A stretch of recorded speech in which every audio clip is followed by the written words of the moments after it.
G'day there everybody, thanks a lot for joining me as at this Tuesday afternoon market recap. Again, still approximately 1 hour left in today's session, but we do have a good idea of what today's candlestick is going to materialize as. So what I want you to do is pay attention to this 2-day candlestick pattern here. Also, what you can do is pay attention to the gap which has set up between Friday last week and of course yesterday's open being Monday. It has produced that of an open window, and it is going to give us a little bit of an explanation as to what is going on during today's session, that of course being Tuesday. So as you can see on my screen, this is what we call that of a dark cloud cover. It's not textbook, however, it is very, very close to the definition of that 2-day reversal candlestick. Now, what makes this interesting is that, yes, it does make sense. I mean, the location where it is showing up, yes, it does make sense. The reason for that is because we still have this open window. So if you pay attention to this candlestick, again, this is going back to the 18th of May. This was on Friday last week. You can see that the high of this candlestick is 24,774. If I was to draw, so to speak, a horizontal line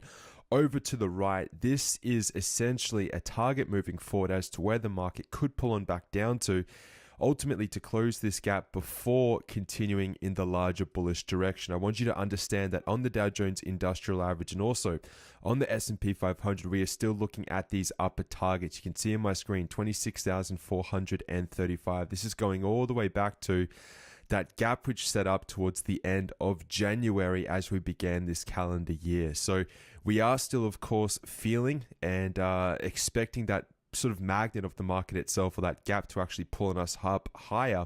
However, what we're doing along the way is we're actually establishing that of the narrative or the story of the move higher as we continue to push into the month, or at least round out the month of May, and also move further into the month of June. Now, again, I spoke about this over the weekend.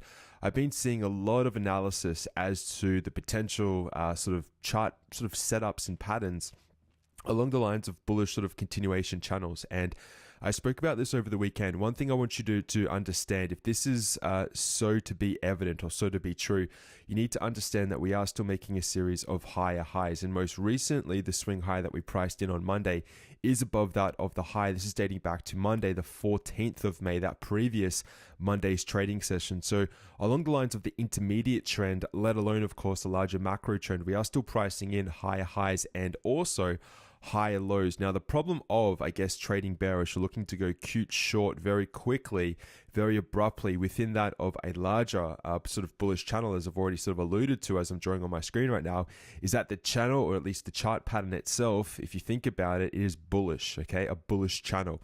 So essentially what you're doing is you're trading against the direction of the prevailing trend. So instead of wanting to take very tight, very close, very abrupt, sort of short positions, what you should be looking to do is to position yourself off from that next higher low, which is inevitably going to set up, which is going to be, of course, the defines of that rising support area moving forward. So if I'm looking through potential support areas, we spoke about this over the week. Again, you're looking at areas just shy or just below some of these exponential moving averages. Yes, we do have, of course, that open window, which is set up between Monday and Friday.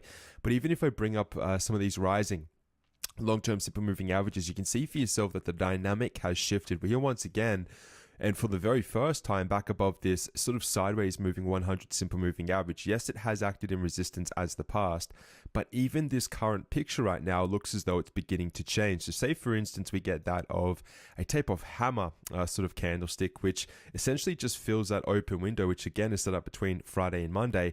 Well, then you can see this being that of a white candlestick off from this sideways moving 100, and that might be all the retracement that we see in the markets before we ultimately close above, break above, and continue to move above the high that we're pricing in both on Monday and today on Tuesday. So that's a little bit of analysis that I want you to think about. Again, a lot of people are going to look at this, and to the untrained eye, they're going to say, look, this is a sell signal, so to speak. We need to go short the market. And that's simply incorrect at this particular time. There's more analysis which is leading us to believe that, look, even if there is going to be a pullback in the market, it is going to produce that of the next higher low. And then we're going to get that sort of secondary or third push, which is probably going to be the definitive push back above this long-term 100-day simple moving average on the Dow Jones Industrial Average. The same is true, of course, for the S&P 500. You can see that we're breaking above the 100.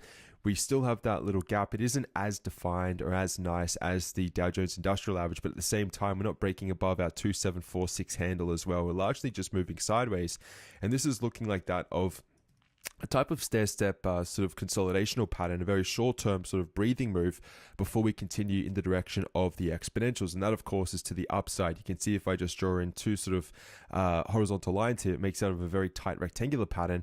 And within the rectangular pattern, there are a lot of little spinning top candlesticks. So the S&P 500 is more bullish, so to speak, than that of the industrial average. And the chart pattern is looking quite good as well, which makes this relatively interesting. And we don't have that of a really nice dark cloud cover like we're seeing on the industrial average as well. I just wanted to point that out on the S&P 500. There's no real reason to be all that bearish on this particular market at the moment, even though we are seeing the continued push up into overbought levels on those, or at least on the stochastics indicator itself. Now, to round out today, as at Tuesday, analysis, I just want to have a look at the Nasdaq. Actually, I'm going to look at two more markets as well. The Nasdaq is still holding back up very close to this resistance area. Again, we spoke about this over the weekend, and the chances that this was going to come on up and close the window, which is what we sort of referenced just before on the Dow and the S&P 500. 7467 is the top of that window. Now, we haven't done it yet, but if I go to the weekly chart, you can see that we're trying to do everything we can to push on up and close that window. We're up about 39 points again. We still have about probably 50 minutes of trade in Tuesday's session, but this should be and continue to act as resistance, not only for this week, but also really until the Dow and the S&P 500 come on back up and close their respective windows as well. So I wouldn't be getting too excited about, first of all, the Nasdaq breaking above the high this week, and probably not for the week ahead. This is going to be something where we're going to most likely get stuck maybe at 7,500 as we allow the S&P and the Dow Jones to catch on back up to their respective resistance areas. Now, what makes this interesting also is that if I bring up the Russell 2000, you can see that we are continuing to move above the resistance area. So you can see today we're up another 10 points, almost 11 points, so to speak. And this is just charging on up to our ultimate target that I spoke about, roughly at about 17,030 points. So this is looking very nice, looking like a trend breakout and a continuation. But generally what happens is you get the pullback and then the bounce. So I just wanted to warn you about that on the Russell 2000. Also, outside of that, if we're going to sort of compare some of these external charts that we look at, the transportational average already appears to be doing that. We've got multiple resistance areas. It looks as though we've broken above this resistance area. Now, this is probably going to act as support moving forward as well. So if you start to see a pullback, which sort of fits that of the open window in the industrial average, what we're most likely going to do is retest the pivot. Once that pivot is tested, or at least retested, that should act as the bounce moving forward, not only for the market indices, but for a lot of the individual stocks as well that have largely sort of moved into, very short-term sideways move where they're almost getting stuck, some of these stocks as well. So we're just waiting for that next impetus of the market to drive on up a bunch of these individual trades moving forward as well. So that's going to do us as at this Tuesday. If you have any questions, email me, success@pivotpoint-trading.com. Until next time, keep well, and I'll be back with you later in the week for another market analysis. All the best, everyone. It's James signing off on behalf of Pivot Point Trading.